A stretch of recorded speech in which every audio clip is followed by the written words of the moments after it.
आदरणीय दर्शकवृन्द नमस्कार। AP talk टाइममा स्वागत छ। म नीरज राज जोशी।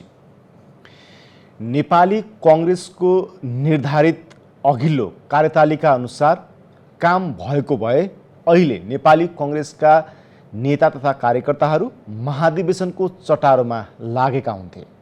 तर महाधिवेशन हुनको लागि क्रियाशील सदस्यताहरूको विवादलाई टुङ्ग्याउनु पर्ने नेपाली कांग्रेसको प्रमुख दायित्व थियो। यद्यपि क्रियाशील सदस्यताहरूको विवादकै बीच पनि नेपाली कांग्रेसले 13औं महाधिवेशन सम्पन्न गरेको थियो र 14औं महाधिवेशनमा नेपाली कांग्रेसकै नेताहरू र क्रियाशील सदस्यता विवाद टुङ्गो लगाउनका लागि निर्मित कार्यदलका सदस्यहरूको भनाइलाई आधार मान्यो भने 5% मात्रै क्रियाशील सदस्यहरूको विषयमा विवाद रहँदै संस्थापन पक्षले जानाजान महाधिवेशन सार्यो भनिएको छ। नेपाली कांग्रेसको महाधिवेशन अघिल्लो कार्यतालिका अनुसार भदौको 19 गतेदेखि 16 गतेदेखि 19 गतेसम्म हुनुपर्ने थियो, तर 3 महिना पछि धकेल्दै मङ्सिर 9 गतेदेखि 13 गतेसम्मका लागि निर्धारण गरिएको छ।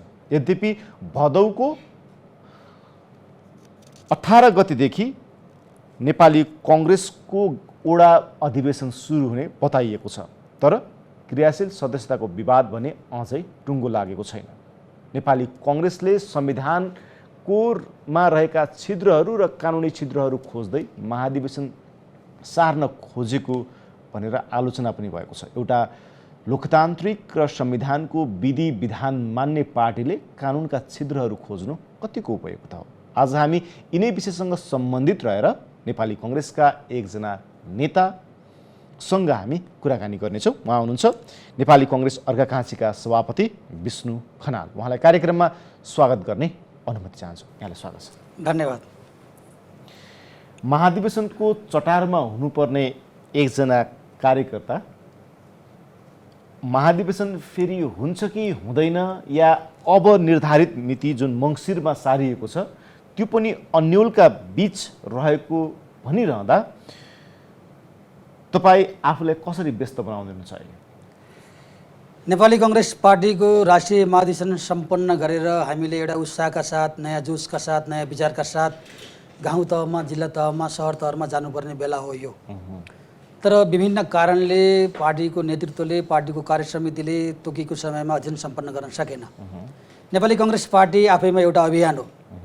परिवर्तनको लडाईँको नेतृत्व गरेको नेपाली कांग्रेस, लोकतान्त्रिक मूल्य र मान्यतामा स्थापित नेपाली कांग्रेस, यसले अरू पार्टीलाई पनि लोकतन्त्रको बारेमा, लोकतान्त्रिक मूल्य मान्यताको बारेमा सिकाएर लोकतन्त्रको जाने पाठशालाको रूपमा आफूलाई उभ्याउनु पर्ने थियो। दुर्भाग्य पार्टीको जाने नेतृत्वले, पार्टी कार्य समितिले तोकेको समयमा अधिवेशनहरू सम्पन्न नगर्दाखेरिको यो दुःखद अवस्थामा हामीहरू जुटेका छौँ। तैपनि नेपाली कांग्रेस पार्टीको विधि, परम्परा, मूल्य मान्यता, संविधानले दिएको सीमा समयभित्र नेपाली कांग्रेस पार्टीले ढिलै भए पनि फेरि एकपटक आफ्नो जाने क्यालेन्डर सार्वजनिक गरेको छ, आफ्नो कार्यतालिका सार्वजनिक गरेको छ। यो तोकिएको समयमा जाने अधिवेशन होस् भन्ने मनसायले हामी सभापति साथीहरू काठमाडौँमा जुट्यौँ। पार्टीलाई जाने अलिकति दबाब पनि सिर्जना गऱ्यौँ र चाहिँ त्यो दबावले पनि केही हदसम्म काम गर्यो र पार्टी नेतृत्वले फेरि जाने पार्टी कार्य समितिले सरसम्मत तरिकाले कांग्रेसको अधिवेशन गर्ने भनेर क्यालेन्डर सार्वजनिक भएको छ। तपाईँले भन्नुभयो कि नेपाली कांग्रेस लोकतान्त्रिक परिपाटीको विधान विधिको पाठशाला हो भन्दै गर्दा पछिल्लो समयमा के नेपाली कांग्रेसको लोकतान्त्रिक पाठशालाको पाठ फेरिएको हो? कांग्रेसले अधिवेशन समयमा सम्पन्न नगर्दाखेरि कांग्रेसको लोकतान्त्रिक संस्कारमाथि क्वेसन मार्क खडा हुन्छ।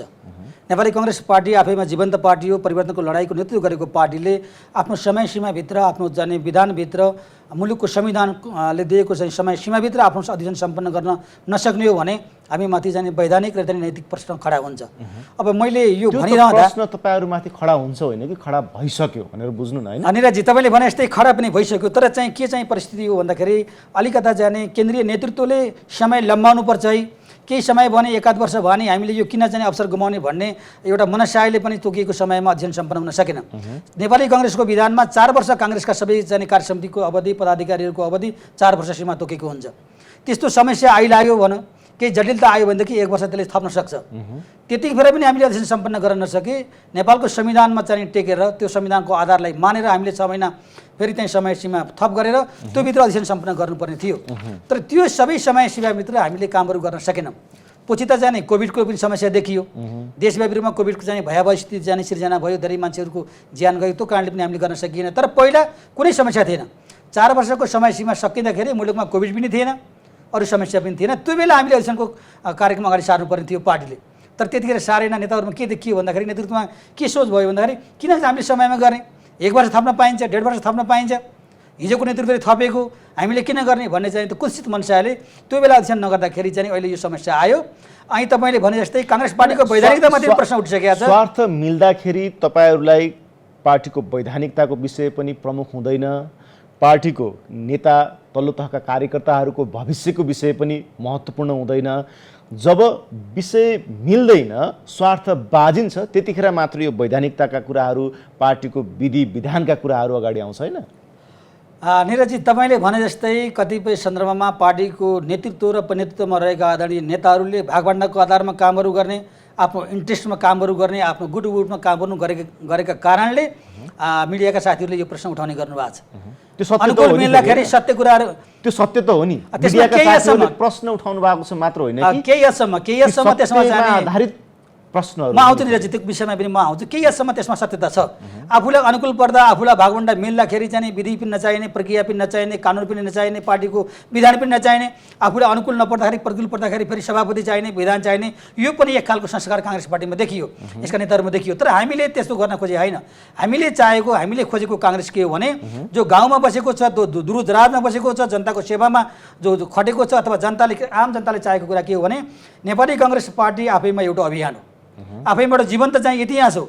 यत्रो योगदान गरेको पार्टी वैधानिक तरिकाले चलोस्, विधानसम्मत तरिकाले चलोस्, यसका कामहरू पारदर्शी ढङ्गले अगाडि बढाउँ। नेताहरूले चाहिँ भागवण्डाको आधारले होइन, कसले काम गरेको छ, कसले दुःख पाएको छ, के छ त्यसको अवस्था, त्यसको समग्र रेकर्ड चाहिँ मूल्याङ्कन गरेर पार्टीले चाहिँ त्यसको रेकर्ड सिस्टममा ढालेर त्यसको आधारमा कार्यकर्ताको मूल्याङ्कन गर्ने, कार्यकर्तालाई अपग्रेड गर्ने र समग्र विषयवस्तुलाई अगाडि लानुपर्ने हो। तर दुर्भाग्य त्यस्तो हुन सकेन। नेताहरूमा चाहिँ विभिन्न किसिमको गुटहरू काम गर्दाखेरि तपाईँले भनेको कुरोमा आउँछु, त्यो काम गर्दाखेरि अलिकता भागवण्डाको आधारमा चाहिँ कतिपय कुराहरू लिने दिने गर्दाखेरि अलिकता चिन्ता पनि आयो, अलिकता गुनासो पनि आयो।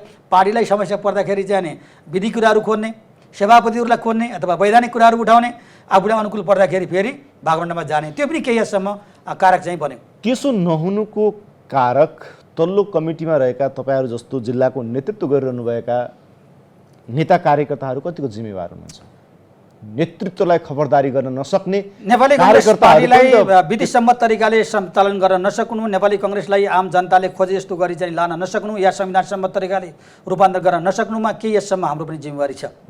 हामी सभापति साथीहरू पनि, म स्वीकार्छु, केही हदसम्म हाम्रो पनि जिम्मेवारी छ। हामी सभापति साथीहरू आएर नेताहरूलाई चाहिँ विभिन्न समूहमा बाँडिने, विभिन्न किसिमका गुटहरूलाई चाहिँ लिएर चाहिँ हिँड्ने, त्यो आफ्नो समूहले, आफ्नो विचार समूहले जाने नराम्रो काम गर्दा पनि त्यसको गलत गर्ने, आफ्नो विचार समूहभन्दा पृथक रहेको चाहिँ तपाईँको विचार समूहले चाहिँ राम्रो काम गर्दा पनि चाहिँ विरोध गर्ने, यो परिपाटीले पनि केही हदसम्म चाहिँ प्रशय पारो र केही हदसम्म यसको पनि चाहिँ हात रहेको छ। तर यसको मतलब यो होइन कि समग्र पार्टीको नेतृत्वको जिम्मेवारी, समग्र पार्टीलाई व्यवस्थापन गर्ने, समग्र पार्टीलाई चाहिँ विधानसम्मत तरिकाले लिएर जाने, यो सबै कामको नेतृत्व आदरणीय सभापतिले नै गर्नुपर्छ।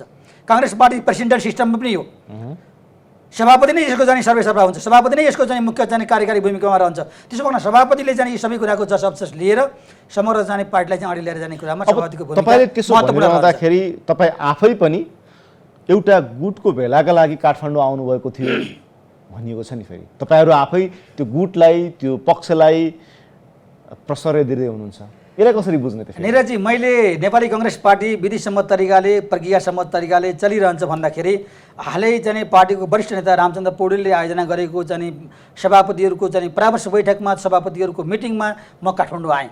म काठमाडौँ आउँदाखेरि तपाईँले भन्नुभयो तपाईँले विधिसम्मत कुराहरू गर्दै हुनुहुन्छ, अनि रामचन्द्र पौडेलले बोलाएको बेलामा सभापतिको एउटा गुटमा तपाईँ आउँदाखेरि चाहिँ त्यो गुटीय चाहिँ प्रभाव किन पर्यो अथवा गुटीय प्रभावमा तपाईँहरू इन्भल्भ हुनु भन्ने खालको जिज्ञासा तपाईँको छ। तर म तपाईँ मार्फत आदरणीय दाजुभाइ दिदीबहिनीलाई नम्रतापूर्वक अपिल गर्न चाहन्छु, हामी नेपाली काङ्ग्रेसको जिल्ला सभापतिहरू जिल्लामा बसेर काङ्ग्रेस पार्टीलाई चाहिँ राम्ररी रन गरिरहेका छौँ। हाम्रो आदरणीय सभापति शेरबहादुर देउवा हुनुहुन्छ, आदरणीय नेता चाहिँ रामचन्द्र पौडेल हुनुहुन्छ। नेताहरूले काठमाडौँमा जाने सभापतिहरूलाई चाहिँ बोलाउँदाखेरि हामी काठमाडौँमा आउनुपर्छ। हामी यहाँ आइसकेपछि, सभापति साथीहरू काठमाडौँमा आइसकेपछि हामीले अथवा त्यहाँ तपाईँको गुटलाई बलियो गराउने गरी, गुटलाई चाहिँ अगाडि सार्ने गरी, नेताहरूको इन्ट्रेस्टलाई चाहिँ सार्ने गरी हामीले बोलेका छैनौँ। काम त संस्थापन होइन कि संस्थापन इतर पक्षको रामचन्द्र पौडेल नेतृत्वले बोलाएको नि होइन? निरजी म त्यसैमा आइरहेको छु, मैले त्यसलाई इन्कार गरेको छैन। उहाँले बोलाएको, उहाँ पार्टीको नेता हो, नेपाली काङ्ग्रेस पार्टीमा लामो समयसम्म कन्ट्रिब्युट गरेको, पार्टीले वरिष्ठ नेता बनाएको, ठुलो त्याग तपस्या गरेको एउटा वैचारिक नेतृत्व जाने रामचन्द्र पौडेल हो। रामचन्द्र पौडेलले बोलाएको अवस्थामा अथवा पार्टीको चाहिँ श्रद्धेय सभापतिले बोलाएको खण्डमा या पार्टीसँग पार्टीले बोलाएको खण्डमा हामीहरू सभापतिले जुट्नुपर्छ, हामी जुट्छौँ। पार्टीको नेताले आह्वान गर्नुभयो, खबर गर्नुभयो, हामी काठमाडौँ आयौँ। तर काठमाडौँ आइसकेपछि हाम्रो समग्र ध्यान पार्टीलाई वैधानिक तरिकाले कसरी अगाडि लिएर जाने, पार्टीको अधिवेशन कसरी सम्पन्न गर्ने, पार्टीलाई चाहिँ व्यवस्थित तरिकाले कसरी लिएर जाने। अहिलेको जुन च्यालेन्ज आएको छ, कम्युनिस्टहरू चाहिँ धराशायी भएको अवस्थामा छ। कम्युनिस्टको कारणले चाहिँ मुलुकले चाहिँ जुन चाहिँ अधोगति प्रारम्भ गरेको थियो त्यसबाट चाहिँ मुक्त भएर अहिले काङ्ग्रेस पार्टीको नेतृत्वमा सरकार बन्ने अवसर पाएको छ। सरकारलाई कसरी व्यवस्थित तरिकाले रन गरेर लिएर जाने, काङ्ग्रेस पार्टीलाई जनताको पार्टी कसरी बनाउने भन्ने बारेमा हाम्रो चाहिँ ध्यानहरू केन्द्रित भयो। मैले त यतिसम्म भने आदरणीय नेता रामचन्द्र पौडेललाई, तपाईँको विचारले अहिले चाहिँ मुलुकको प्रतिनिधित्व गरेको छ, तपाईँले प्रतिनिधि सभा पुनर्स्थापना गर्नुपर्छ भन्नुभयो, आन्दोलन गर्नुपर्छ भन्नुभयो। पार्टीले त्यसलाई चाहिँ अङ्गीकार गरेर, तपाईँको विचारलाई अङ्गीकार गरेर पार्टी आन्दोलनमा गयो। सारा चाहिँ जनताहरूलाई हामी आन्दोलनमा उतार्यौँ, सबै पार्टीहरूलाई चाहिँ आन्दोलनमा सडकमा चाहिँ उतार्यौँ। आन्दोलनबाट हामी दबाव सिर्जना गरेर चाहिँ प्रतिनिधि सभा पुनर्स्थापना गर्ने तयारीमा थियौँ। त्यसले पनि ठेकेन। पछि कानुनी लडाइँ लड्न पर्यो। सुप्रिम कोर्टले चाहिँ तपाईँको चाहिँ मुद्दा परेर सुप्रिम कोर्टले परमादेशबाट चाहिँ तपाईँको चाहिँ प्रतिनिधि सभा पुनर्स्थापना भयो र यो चाहिँ अवस्थामा स्वयं चाहिँ पार्टीको नेता रामचन्द्र पौडेलले जो वरिष्ठ नेता हुनुहुन्छ उहाँले नै प्रस्ताव गरेर पार्टीको चाहिँ प्रधानमन्त्री सम्माननीय प्रधानमन्त्री शेरबहादुर देउवा अहिले मुलुकको प्रधानमन्त्री बन्नुभयो, पार्टीको सभापति। त्यसमा हामीलाई गर्व छ। मैले अस्ति भने तपाईँले गरेको प्रस्ताव, तपाईँले सारेको विचारले आज नेतृत्व पाएको छ। तपाईँले फेरि सामाजिक सञ्जालमा हारेका मान्छेहरूले नेतृत्वमा आउने भनेर चाहिँ कुराहरू गर्दाखेरि तपाईँको सगरमाथाको हाइटले तल झर्छ दाइ, त्यो हाइट चाहिँ तपाईँले मेन्टेन गर्न सक्नु, त्यो कुरा गर्न हुन्न भनेर हामीले भने। त्यसकारण मैले यहाँलाई निवेदन गरेको तपाईँले भन्न खोजेको जुन प्रश्न उठाउनु भएको छ, म त्यसैमा के दिन चाहन्छु। हामीले यो भेलामा जुन आयौँ यो गुटलाई अगाडि सार्नको लागि या चाहिँ हाम्रो विचार समूहको नेतालाई अगाडि सार्नको लागि हामी आएका छैनौँ। समग्र नेपाली काङ्ग्रेस पार्टी इतिहासको गम्भीर मोडमा उभियो। 75 वर्षको काङ्ग्रेसको इतिहासमा काङ्ग्रेसलाई संवैधानिक सङ्कट आइपर्यो। त्यसमा तपाईँहरू पनि जिम्मेवारी हुनुहुन्छ, तपाईँहरूको पनि कमजोरी छ। आदरणीय नेताहरू, तपाईँहरू साँच्चिनु पऱ्यो, रूपान्तरण हुनु पऱ्यो। पार्टीको महामन्त्री लगायतका पदाधिकारीहरूको तपाईँहरूको भूमिका खै? त्यस कारण अहिले सबै दोषहरू सभापतिलाई लगाएर संस्थापना पक्षलाई मात्र लगाएर तपाईँहरू उम्रिन पाइँदैन, उम्रिन पाउनु न। त्यस कारण यो अधिवेशनलाई जसरी पनि तपाईँले समय सीमाभित्र सम्पन्न गर्नुहोस्। अधिवेशन सम्पन्न गर्न सकेको खण्डमा बल्ल काङ्ग्रेस पार्टी बन्छ भने प्रेसर सिर्जना गर्नको लागि, दबाव सिर्जना गर्नको लागि हामी तपाईँहरूले त्यो प्रेसर सिर्जना गर्दै गर्दा पनि तपाईँहरूको पार्टीको महाधिवेशन 3 महिना पछि धकेलिएर मङ्सिरमा पुग्यो होइन? कस्तो खालको प्रेसर सिर्जना गर्नुभयो तपाईँहरूले? निरजजी, म तपाईँलाई निवेदन गर्न चाहन्छु, बाहिर चर्चामा पनि आएको थियो अब 2 वर्ष काङ्ग्रेस पार्टीको अधिवेशन नहुने रे, 2 वर्षपछि अधिवेशन हुने रे भन्ने कुराहरू चर्चा आएको थियो। तर 1 वर्ष अगाडि र 1.5 वर्ष पछाडि फर्क्यौँ भनेपछि यसको मतलब पार्टी नेतृत्व या चाहिँ सिङ्गो पार्टीले पार्टीलाई चाहिँ कोल्याप्स गर्न खोज्यो, वैधानिक सङ्कट उत्पन्न गर्न खोज्यो, मैले भन्न खोजेँ होइन। विभिन्न कालखण्डमा विभिन्न परिवेशले त्यस्तो अवस्था सिर्जना गर्यो। अहिले हामीले तोकेको समयमा अधिवेशन प्रारम्भ नगर्ने हो भने हाम्रो पार्टीको वैधानिकता समाप्त हुने परिस्थिति सिर्जना भयो। काङ्ग्रेस पार्टी जस्तो इतिहास बोकेको पार्टीको चाहिँ वैधानिकता समाप्त भयो भनेदेखि के होला हाम्रो अवस्था? जनताले हामीलाई के भन्ला, राष्ट्र अन्तर्राष्ट्रिय हामीलाई के भन्ला? त्यतापट्टि नेताहरूले खबरदारी गर्नुहोस् भनेर हामीले प्रेसर सिर्जना गऱ्यौँ। हाम्रो प्रेसरले चाहिँ सभापतिको प्रेसरले काम गर्यो र पार्टी नेतृत्व सिङ्गो कार्य समितिले अधिवेशन अब नि खनाल सर, अब नि जस्तै तपाईँहरूको पार्टीमा तपाईँहरूकै पक्षका नेताहरूको जो यो क्रियाशील सदस्यता विवादका लागि बनाइएको सदस्यहरूले भन्नुभएको छ कि 5% मात्रै क्रियाशील सदस्यताको विवाद रहँदा त पार्टीको महाधिवेशन पर धकेलिन्छ भने भोलिका दिनमा के अर्को एउटा आपत उत्पन्न भइरह्यो भने त यो महाधिवेशन 14औं महाधिवेशन हुने सम्भावना त देखिँदैन भन्ने छ नि। त्यसपछि के अर्को कुन वैधानिक छिद्रता खोज्नुहुन्छ तपाईँहरू फेरि? मलाई लाग्छ अब नेपाली काङ्ग्रेस पार्टीले सबै हन्डरहरू खाएर सबै अभ्यासहरू गरेर अब जसरी पनि अधिवेशन सम्पन्न गर्नुपर्छ भन्ने दृढ सङ्कल्पका साथ केन्द्रीय कार्य समितिले सर्वसम्मत तरिकाले निर्णय गरेर यो क्यालेन्डर सार्वजनिक भएको छ। यो क्यालेन्डर सार्वजनिक गर्दै गर्दाखेरि त्यहाँ कन्डिसनल कुराहरू केही छन्, जस्तो 2 गते भित्रमा क्रियाशील सदस्यता पर्सि 2 गते भित्रमा क्रियाशील सदस्यताको विवाद हल गरेर आदरणीय सभापतिको हातमा क्रियाशील सदस्यताको लिस्ट जानुपर्छ। अब मैले एकछिन यहाँनिर तपाईँलाई पुच्छ्रे प्रश्न सोधेँ कि 2 गते भनेपछि पर्सि अबको 48 घण्टापछि तपाईँहरूको पार्टीको क्रियाशील सदस्यताको विवाद हल गर्नुपर्ने देखिन्छ। भदौ 18 गतेबाट वडा तहको अधिवेशन सुरु गर्ने हो भने तर त्यही 5% क्रियाशील सदस्यताको विवाद टुङ्ग्याउनको लागि 1 महिनासम्म गौशाला स्थित धर्मशालामा बसेर त्यो लम्बितान छलफलले नटुङ्ग्याएको विषय अबको 48 घण्टामा टुङ्गिन्छ भन्ने विश्वास छ तपाईँलाई? निरजजी, मलाई यसमा अलिकति जाने केही कुराहरू भन्ने मन लाग्यो। त्यो के हो भन्नुहुन्छ भने नेपाली काङ्ग्रेस पार्टीको विधान छ, नियमावली छ, केन्द्रीय कार्य समितिले परिबद्ध गरेको छ। त्यसले के भन्छ भन्नुहुन्छ भनेदेखि नेपाली कांग्रेसको क्रियाशील सदस्यता प्राप्त गर्नको लागि वडा कार्य समितिले प्रक्रिया प्रारम्भ गर्नुपर्छ। वडा कार्य समितिले प्रक्रिया प्रारम्भ गरेर पालिका हुँदै प्रदेश हुँदै सङ्घीय निर्वाचन क्षेत्र हुँदै त्यो केन्द्रीय कार्य समिति जिल्ला कार्य समिति हुँदै मतलब यो तरिकाले चाहिँ क्रियाशील सदस्य प्राप्त गर्ने वैधानिक बाटो छ। यो बिचमा नेपाली कांग्रेस पार्टीमा धेरै पार्टीका नेताहरू प्रवेश गर्नुभयो, पार्टी पनि समायोजन भयो, ती साथीलाई पनि हामीले व्यवस्थापन गर्नुपर्ने हुन्छ। तर सिधै यसपटक चाहिँ दुर्भाग्य के चाहिँ भयो भने केन्द्रीय कार्य समितिले पार्टीको संस्थापन पक्षले वडा तहमा त क्रियाशील दिनुपर्ने थियो, जिल्ला तह हुँदै चाहिँ प्रदेश तह हुँदै चाहिँ तपाईँको पालिका हुँदै चाहिँ वडामा चाहिँ क्रियाशील सदस्यता दिनुपर्ने थियो, त्यसो गरेन।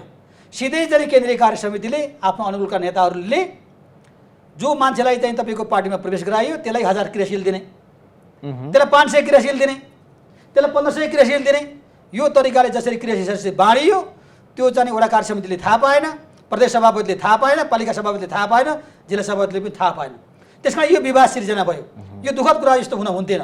तर यो कारणले गर्दाखेरि धेरै विवादहरू उत्पन्न भए, यसलाई हल गर्नुपर्छ भनेर उजुरीहरू परे, त्यो उजुरीहरू छानबिन गर्दाखेरि केही चाहिँ ढिला भयो। यो उजुरी पर्नु, यो विवाद पर्नु नेपाली कांग्रेसभित्र 1 मिनेटमा अङ्कगणितको खेल त हो नि, होइन? अवश्य पनि तपाईँले भने जस्तै अधिवेशनलाई आफ्नो पक्षमा प्रभाव पार्ने, जिल्लामा तपाईँको नयाँ क्रियाशीलहरू थपेर वैधानिक बाटोभन्दा छलेर चोर बाटोबाट चाहिँ गएर पार्टीलाई कब्जा गर्ने मनसाले, दूषित मनसाले जाने यो कामहरू चाहिँ भयो। यो काम गर्न पाइँदैन भनेर सभापति साथीहरूले जाने यो चाहिँ विरोध उठाउनु भयो, आवाज उठाउनु भयो। सम्बन्धित साथीहरूले चाहिँ उजुरी गर्नुभयो, छानबिन समितिले यसको छानबिन प्रक्रिया अगाडि बढायो।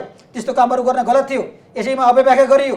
नयाँ प्रवेश गरेका मान्छेलाई चाहिँ क्रियाशील दिएन भनेर चाहिँ गलत प्रचार पनि गरियो। हामी त्यस्तो गर्ने पक्षमा छैनौँ। नयाँ प्रवेश गरेका साथीले पनि अवसर पाउनुपर्छ, क्रियाशील पाउनुपर्छ, तर वैधानिक बाटोबाट बुथ कमिटीबाट आउनु पर्यो, वडा कमिटीबाट त्यो सिफारिस भएर आउनु पर्यो। अब तपाईँको नै यति विमति छ भनेपछि अबको 48 घण्टामा कसरी टुङ्ग्याउँछ त्यो विषय? मलाई विश्वास छ निरजी नेपाली कांग्रेस पार्टीले इमान्दारीपूर्वक नेताहरूले चाहिँ सङ्कल्प लिएर जुन ढङ्गले अगाडि बढ्नुभएको छ। छानबिन समितिमा रहेका नेता कृष्ण सिटौला, तपाईँको रमेश लेखक र मिनेन्द्र रिजाल 3 जनाको समिति चाहिँ बनेको छ। प्रभावशाली नेताहरू हुनुहुन्छ उहाँहरू। त्यसको वैधानिक बाटो एउटा चाहिँ प्रक्रियामा गएर एउटा चाहिँ तपाईँको चाहिँ नीति बनाएर पोलिसी बनाएर त्यसभित्रको चाहिँ फ्रेममा राखेर चाहिँ हेर्ने हो भनेदेखि यो समस्या हल हुन्छ। त्यो नीति हल भएन भने म भन्दैछु यो नीति यो पोलिसीभित्र रहेर उहाँले कृषि व्यवस्था हल गर्नु भएन भने फेरि पनि कृषि समितिको समाधान भयो भने पर कांग्रेस पार्टीको अधिवेशन हुँदैन। भनेपछि अधिवेशन नभए पनि यसको जवाफदेही को हुने? ती 3 जना नेता जो क्रियाशील सदस्यता छानबिनको लागि बनाइएको कार्यदल छ पछिल्लो समयमा 3 जनाको सिटौला, मिनेन्द्र रिजाल र रमेश लेखक, ती 3 जना 3वटा गुटको प्रतिनिधित्व गर्नुहुन्छ। अब उहाँहरूले यो क्रियाशील सदस्यता विवादलाई निरूपण गर्नको लागि समानुपातिक रूपमा क्रियाशील सदस्यता भागबण्डा लगाएर निरूपण गर्न खोजिएको हो कि प्रभावशाली नेताहरूलाई त्यमा राखेर, या विधि विधान र सर्वसम्मतका आधारमा गर्न खोजिएको हो? यो समितिको चाहिँ फर्मेसन हुँदाखेरि समितिमा रहेका साथीहरूको कुरा हेर्दाखेरि अनि तपाईँले भने जस्तो पनि देखिन्छ। त त्यस्तो गर्न हुँदैन।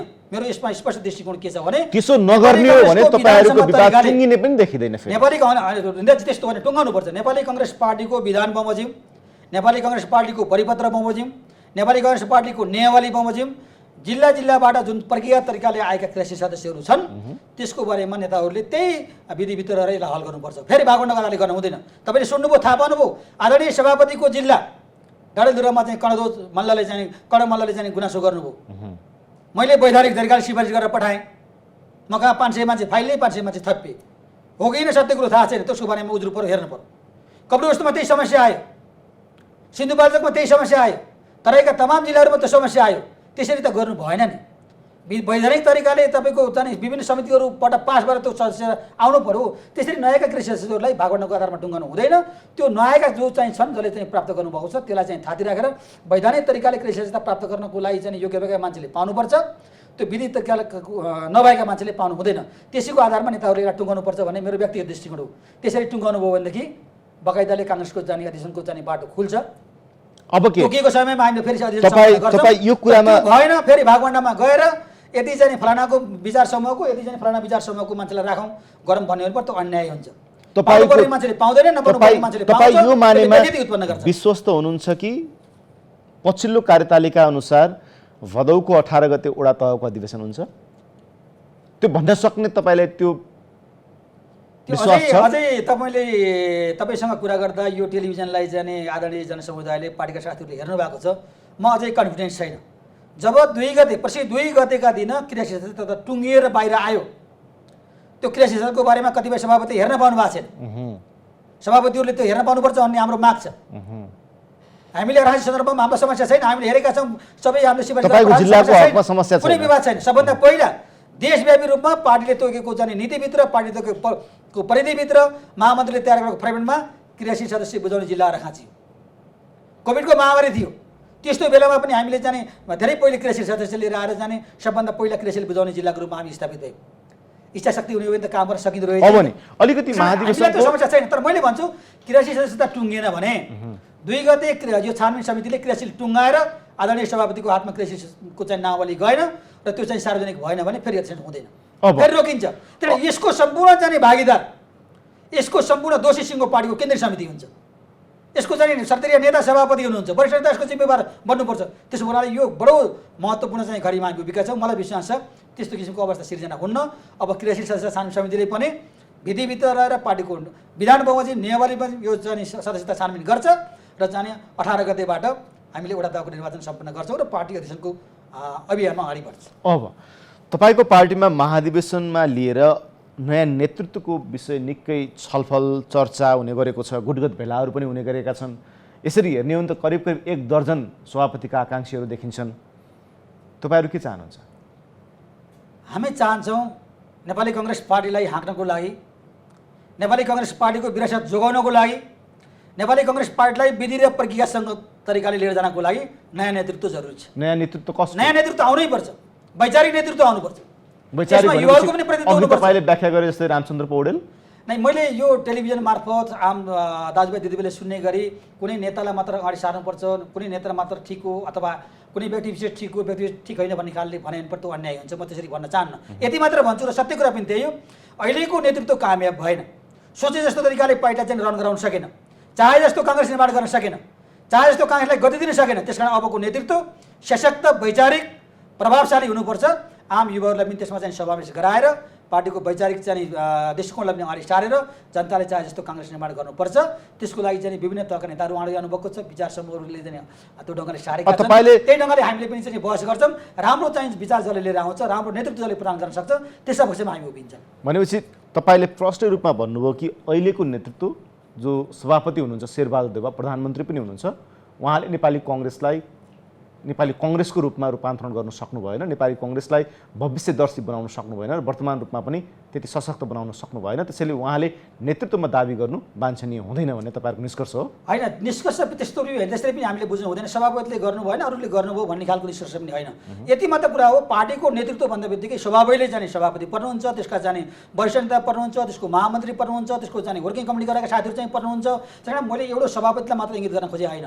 यो अहिले केन्द्रीय कार्य समितिमा जुन चाहिँ तपाईँको जाने पार्टीको नेतृत्व छ, यो नेतृत्व फेल भयो। भनेपछि चाहे जस्तो काङ्ग्रेस अलिकतिलाई प्रश्न पारौँ, अलिकति प्रश्न पारौँ, सरकारले कति ज्यादती गर्यो, कति भ्रष्टाचार गर्यो, कति व्यथिति गर्यो, आम कार्यकर्ताले भने पार्टी आन्दोलनमा आउनु पर्यो। पार्टीले आँधीभरि सिर्जना गरेको आन्दोलनको कम्युनिस्ट पार्टीको प्रधानमन्त्रीले गरेको ज्यादतीको विरुद्धमा, राज्य दोहन गरेको विरुद्धमा चाहिँ आन्दोलनमा जानु पर्यो भनेर हामीले भन्यौँ। तर पार्टी नेतृत्व आन्दोलन जान सकेन। भनेपछि लामो समयसम्म तटस्थतामा पार्टी रह्यो। सुन्नु न, पार्टी नेतृत्व यो कामयाब भएन, अब सशक्त नेतृत्व आउनु पर्यो भन्ने चाहिँ मेरो दाबी हो। सिङ्गो कार्य समितिका सदस्यहरू नै असफल हुन्, त्यो समितिमा रहेका व्यक्तिहरू अब काङ्ग्रेसको नेतृत्व गर्न सक्षम छैनन्, तसर्थ कार्य समितिमा रहेका नेतृत्व तहभन्दा बाहिरबाट नेपाली काङ्ग्रेसको नेतृत्व अब चयन हुनुपर्छ भन्ने तपाईँको बुझाइ हो? त्यस्तो पनि होइन। त्यसमा रहेका केही साथीहरू त फेरि राम्रै पनि गर्नुभएको छ। त्यसमा रहेका साथीहरू चाहिँ फेरि हुन पनि जरुरी पनि छ। हामीले त्यसरी जाने साङ्गो पाङ्गो त्यो ढङ्गले चाहिँ जानु हुँदैन। मैले मात्र भन्न खोजेको कुरा के हो भने समग्रमा नेपाली जनताले चाहे जस्तो काङ्ग्रेस पार्टीलाई रन गर्नको लागि पार्टी नेतृत्वले सकेन। एउटै शब्दमा भन्छु, पार्टी नेतृत्व ABCDE म पनि त्यसमा परुला, त्यसमा मेरो पनि केही हिस्सा होला। केन्द्रीय कार्य समितिको सभापतिको हिस्सा चाहिँ बढी होला, नेताको हिस्सा चाहिँ बढी होला, अरू पदाधिकारीको हिस्सा त्यसदेखि कम होला। त्यो हुँदै गर्दाखेरि जिल्ला तहमा पनि मेरो जिम्मेवारी चाहिँ आउला। तर सत्य कुरा के हो भने पार्टीको सिङ्गो पार्टी र पार्टी नेतृत्व आम जनताले खोजे जस्तो यस अर्थमा त केन्द्रीय तहदेखि लिएर सक्नु भने योलाई चाहिँ चेन्ज गर्नुपर्छ, अलिक सशक्त नेतृत्व आउनुपर्छ भन्ने दाबी। यस मानेमा त केन्द्रीय तहदेखि लिएर स्थानीय तहसम्म या जिल्ला तहसम्म नै नेतृत्वको रिफर्म हुनुपर्छ भन्ने हो नेपाली काङ्ग्रेसको बुझाइ। त्यसो भने होइन, काङ्ग्रेसको भविष्यका लागि र कार्यकर्ताको भविष्यका लागि निरजी म तपाईँलाई अनुरोध गर्न चाहन्छु, तपाईँ मार्फत जाने आम दाजुभाइ दिदीबहिनीलाई पनि म अपिल गर्न चाहन्छु। नेपाली काङ्ग्रेस पार्टी भनेको यो विशाल पार्टी हो। यसमा धेरै चाहिँ तपाईँको चाहिँ सेक्टरको चाहिँ प्रतिनिधित्व छ।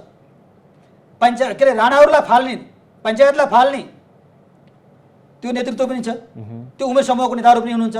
62 सालको आन्दोलनको बेलामा आँधीबेहरी सिर्जना गर्ने जाने युवाहरू पनि हुनुहुन्छ र अहिले आएर पछिल्लो समयमा आएर कम्युनिस्ट पार्टीको अधिनायकवादलाई चाहिँ फाल्ने जाने युवाहरू पनि हुनुहुन्छ। तर कम्युनिस्टसँगै फेरि तपाईँहरूको गठबन्धन छ, धेरै समूह, धेरै विचार समूहका साथीको यसमा प्रतिनिधित्व छ। यसमा सबैको चाहिँ योगदानले जाने यो काङ्ग्रेस पार्टीको रूपमा अगाडि बढेको र सबैको यसमा प्रतिनिधित्व हुनुपर्छ। यसको मतलब अरू अहिले जो जो साथीहरू हुनुहुन्छ उहाँहरू कामयाब हुनुपर्छ, सबै नयाँ आउनुपर्छ भन्न अब नि जस्तै मैले यति मात्र भन्न खोजेको कुरा हो। के हो र यो सत्य पनि कुरा के हो भने अहिलेको नेतृत्वले काङ्ग्रेस पार्टीलाई जाने सोचे जस्तो गरिरहन गर्न सकेन। अब नि तपाईँ नेपाली कांग्रेस सशक्त नेतृत्व आउनुपर्छ, यो चाहिँ मेरो दायित्व। तपाईँ नेपाली कांग्रेसमा 2042 सालदेखि सक्रिय हुनुहुन्छ। नेपाली कांग्रेसमा सक्रिय हुनु भनेको अर्को लेफ्टसँग तपाईँहरू प्रतिस्पर्धी रूपमा अगाडि बढ्दै हुनुहुन्छ।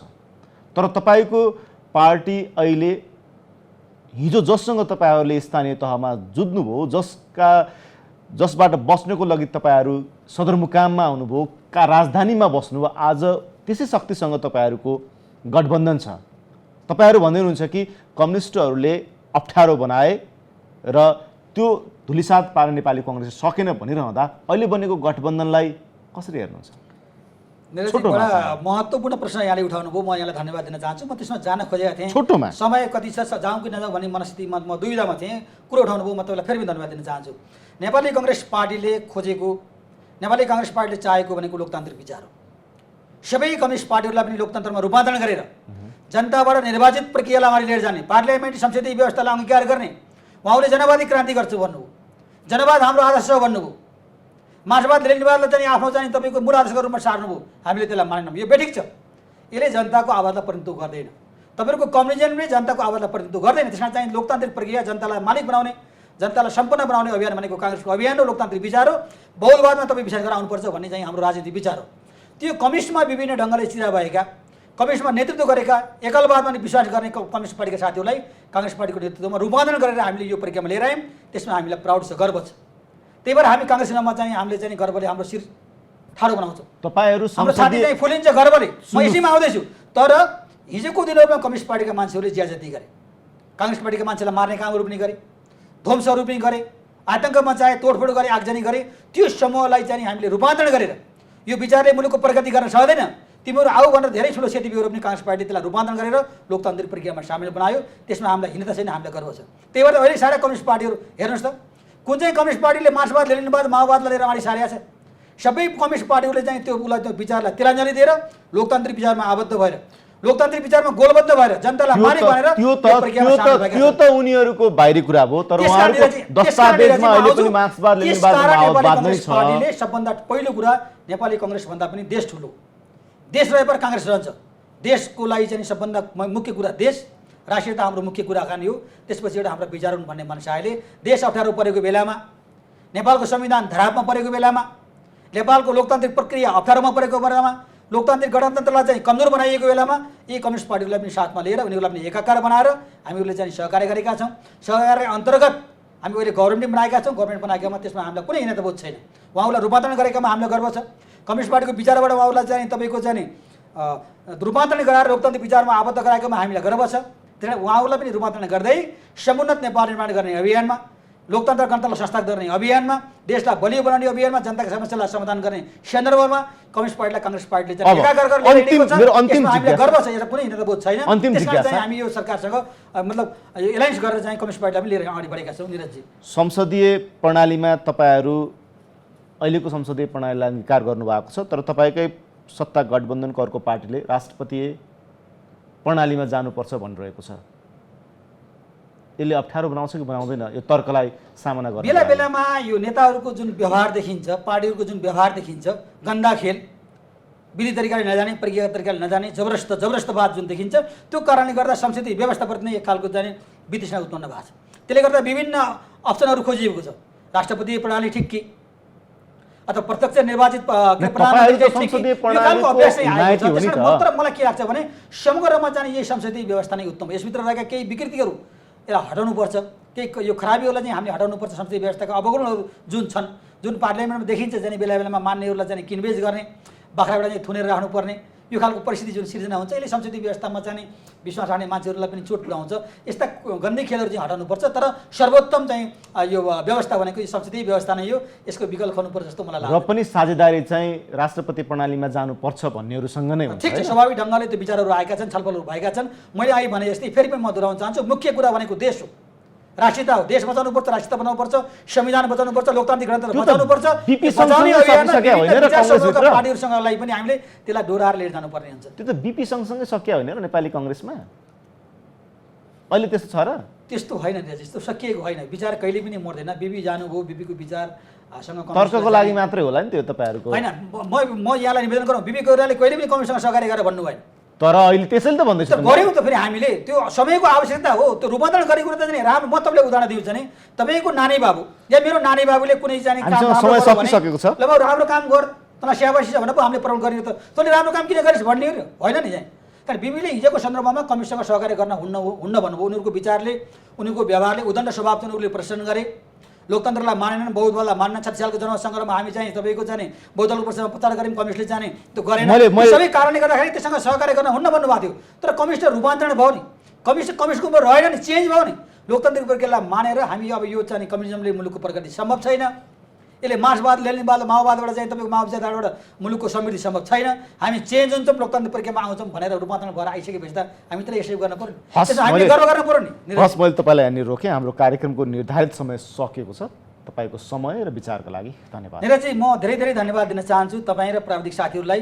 म अर्घाखाँची जिल्ला पहाडी जिल्लाको चाहिँ सभापति, काठमाडौँमा आएको बेलामा तपाईँको यो राष्ट्रिय टेलिभिजन मार्फत जाने आफ्नो विचार प्रवाह गर्ने अवसर दिनुभयो। मेरा विचारहरू काङ्ग्रेसका चाहिँ साथीहरूले, आम जनताले चाहिँ सुन्नुभयो, कस्तो भयो मलाई प्रतिक्रिया दिनुहोला। म जाँदा जाँदै एउटा कुरा भनेर जान चाहन्छु, नेपाली कङ्ग्रेस पार्टी इतिहासको गम्भीरमा उभिएको छ। सारा जाने राष्ट्रिय जिल्लाबाट, टोलबाट, गाउँबाट एउटा नयाँ विचारका साथ, नयाँ सोचका साथ काङ्ग्रेसलाई रूपान्तरण गर्न सक्ने, काङ्ग्रेसलाई चाहिँ ठिक ढङ्गले उभ्याउन सक्ने, अत्यन्तै इमान्दारी, अत्यन्तै वफादार नेतृत्व चयन गर्ने काममा हामी सबैलाई सफलता मिलोस्। हाम्रो नेतृत्वमा देशलाई अगाडि बढाउने काममा, लोकतान्त्रिक संविधानलाई चाहिँ रक्षा गर्ने काममा, गणतन्त्रलाई सशक्त गर्ने काममा काङ्ग्रेस पार्टी अब्बल रूपमा साबित होस्। काङ्ग्रेस पार्टी आम जनताले खोजे जस्तो निर्माण गर्ने अभियानमा हामी सबै लागि परौँ। यो कामको अपेक्षा गर्दै म पनि बिदा हुन्छु। धन्यवाद, नमस्ते, जय नेपाल। दर्शक उहाँ हुनुहुन्थ्यो नेपाली कङ्ग्रेस अर्घाखाँचीका सभापति विष्णु खनाल। नेपाली कङ्ग्रेसको आसन्न 14औं महाधिवेशनको सेरोफेरोमा रहेर कुराकानी गर्दै। एपी टक टाइमको आजको निर्धारित समय सकेको छ। बिदा दिनुहोस्, नमस्कार।